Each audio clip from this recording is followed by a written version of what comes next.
Hi and welcome back to Mountain Boys. Today I'm going to be tying a yellow Sally dry, and I'm using here 14 3x long straight eye hook, so it's got the York bend in it. So this is really good for hoppers, terrestrials, stoneflies, things of that nature. So for your yellow Sallies, I'd keep them a little on the smaller sides. This is a size 14. This is probably about as big as I would want to go with it. So start off here using 6/0 yellow thread. I'm just going to start wrapping in a bit of a thread body. Start wrapping in, pop my thread to seat it on the hook, and I'm going to wrap back to that bend in the eye. So basically how I'm going to do this is kind of a mix between a stimulator and a caddis pattern is how I like to tie them. So for the egg sac on the back, I just use a little bit of red yarn here. Cut off about a half-inch piece, maybe a little bit more. Once I get it back on the bend of the hook where I want it, I'm going to go ahead and tie it in halfway. Loose wrap, cinch it up, make sure it stays up and down. Then I'm going to bend it over like that, and I'm going to give it probably 2 wraps there. Make sure it stays straight on the shank of that hook and secure it down. Once it's secure in there, I can come ahead, and you only need about not even a 1/4 inch, maybe 1/8 of an inch of this on the back end, and it'll have a little flare.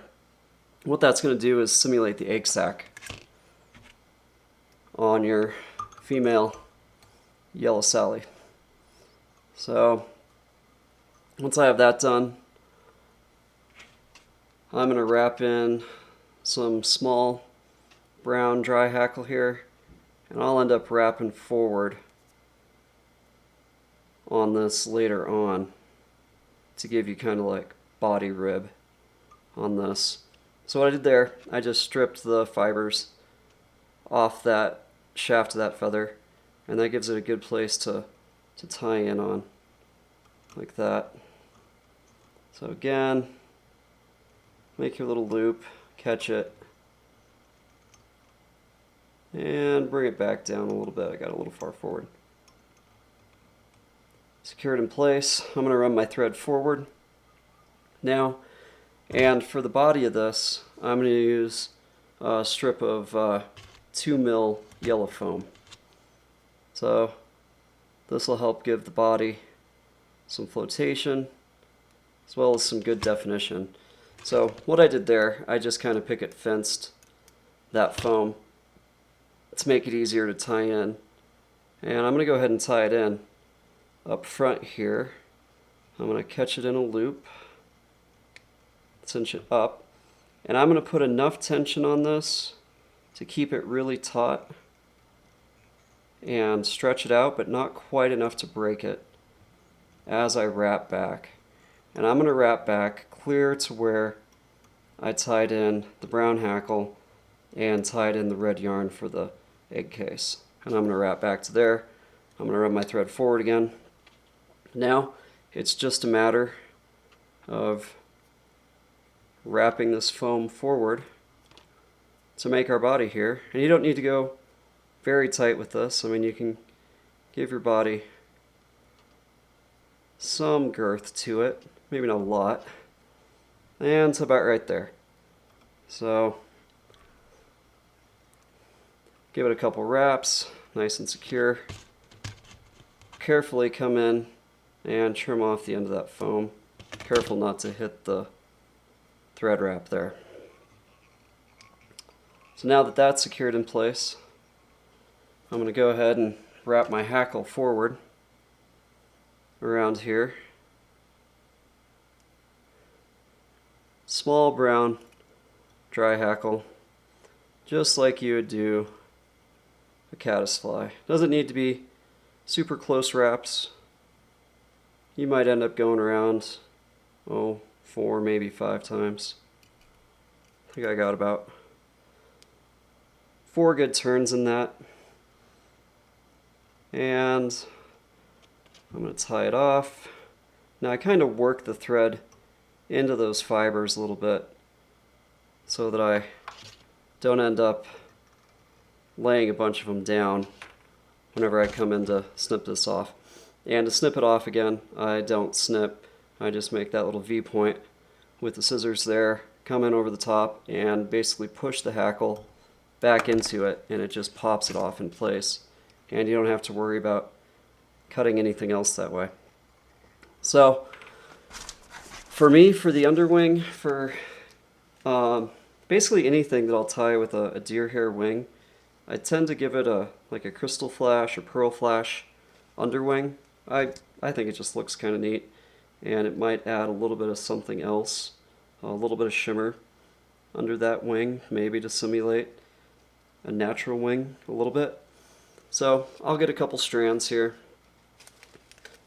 and we'll go ahead and snip them off here at the bottom.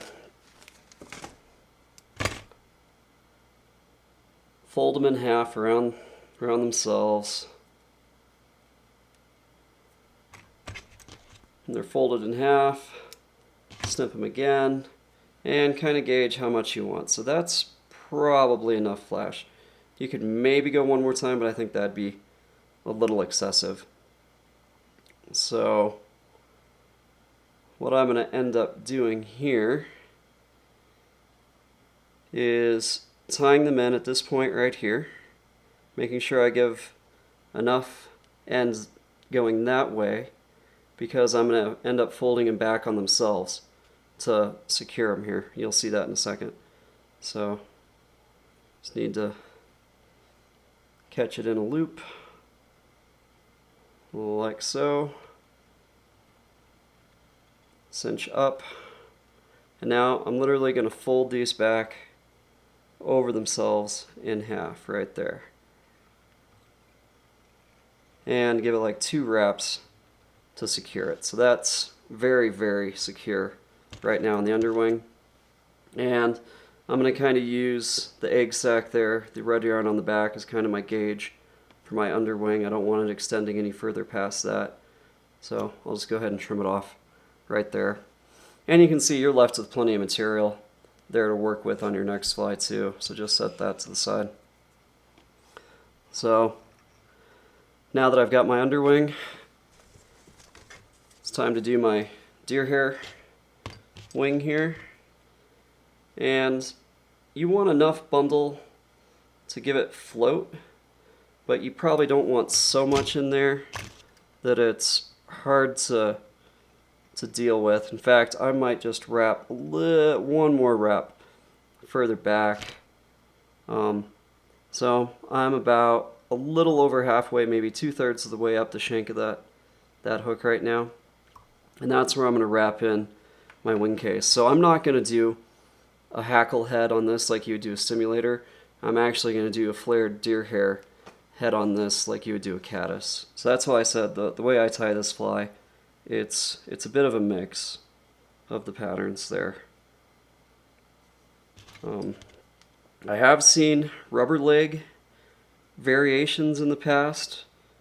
I don't know if that's really necessary. I was talking with my uncle about it the other day, and he doesn't even really think, that's so necessary or even effective. So, might skip the rubber legs on the yellow sallies. So, once I got my bundle of deer hair here, I'm just going to start flicking it, coming in with my bobbin, and I'm going to try to pick out all those fine fibers in the hair. Just like that. We're going to bodkin up a little bit through the hair. Get some of that fine fibrous junk out of there, because all that'll do just soak up water and weight down your fly. Now once I got there, I'll put it in the hair stacker. Tips first. Put a thumb or a finger over it, and you're just going to tap it on a hard surface just like that. I generally use my knee or sometimes even the floor, so tap, tap, tap. In fact, I'm going to go use the floor a little bit. So, a couple smooth, quick taps, and that hair is stacked. And I go to pull it out of the hair stacker now. I give it just a slight downward angle, and that'll expose just the tips there, and they'll be nice and even. So I'll grab it. You can see when we did that, we exposed more of that fibrous undercoat in there we can pick out. So now I know that I want my wing to lay on the fly just and have the tips of the deer hair wing to be just beyond where I did my flash before. So I'll get it positioned like this with my right hand. I'll come in, pinch it in place with my left, and for this I'm actually going to swing a little loop around the hair first before it goes onto the hook. That way, when it goes to make another wrap and goes on the hook and I cinch it up, everything will stay in place a lot better, and the wing will be less likely to take a roll on you as you tighten it up. So here you can see I'm giving it some nice tension. I'm going to make a couple wraps. Try to get all of the cut ends there. Don't catch any of those cut ends. And you can see we have a really nice flare. So now I'm going to grab all of those, the cut ends, not the fine ends. Make sure I get all those. I have one that's wanting to join the other bunch where I don't want. So there we go. Caught all of those now. I'm going to kind of bundle them together here.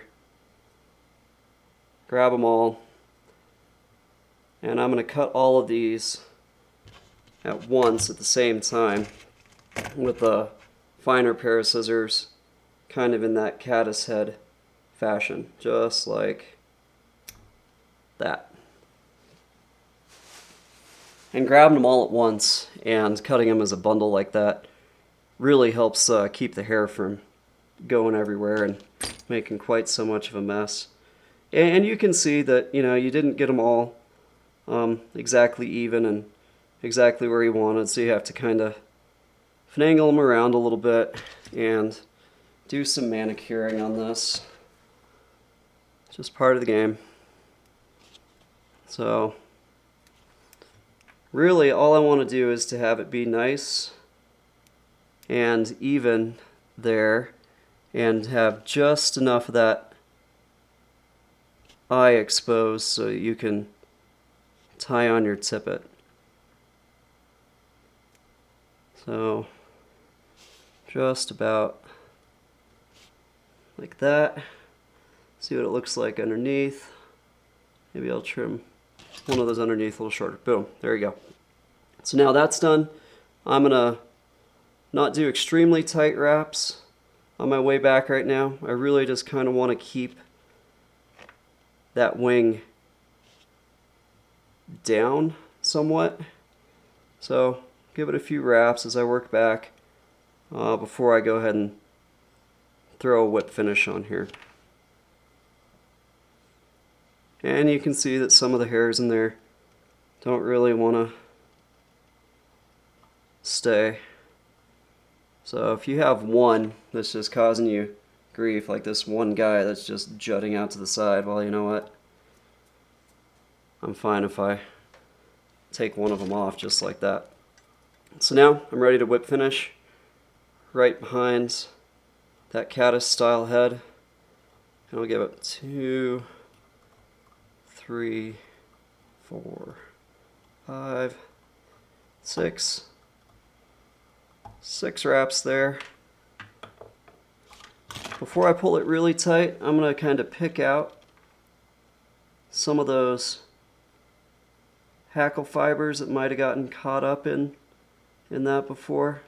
So yeah, I was able to pick out just a few of those hackle fibers, and I'll kind of get the wing positioned exactly how I want before I really cinch down on this whip finish head here. So just like so. Okay, cinched down really well.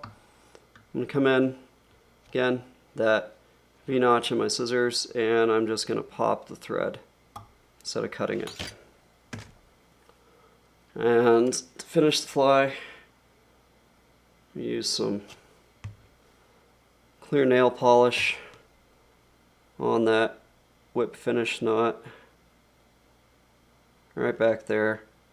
And if you get a little bit of extra on here, that's fine. That can also just help keep that deer hair wing in place a little bit.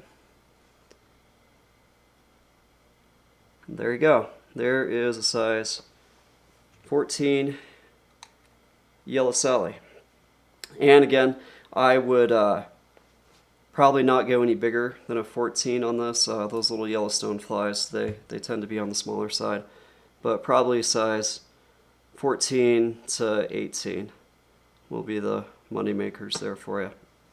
So again, Yellow Sally, highlights of the way I do it are I use a little bit of red yarn on the back to simulate the egg sac. I do a brown hackle forward to give it body rib. I used yellow foam for the body. I did a flashy pearl flash underwing here, and a deer hair wing and head, kind of like you would do caddis. So it's, like I said, the way I tie them, it's kind of a mix between a stimulator and a caddis pattern. And instead of a little tail section on the stimulator, you give it that little red egg sac, which is really kind of what the fish key in on too. So that right there, that little bit of red on the back, whatever type of head you decide you want to put on this fly, and whether you want rubber legs or not, that's the ticket right there for a Yellow Sally.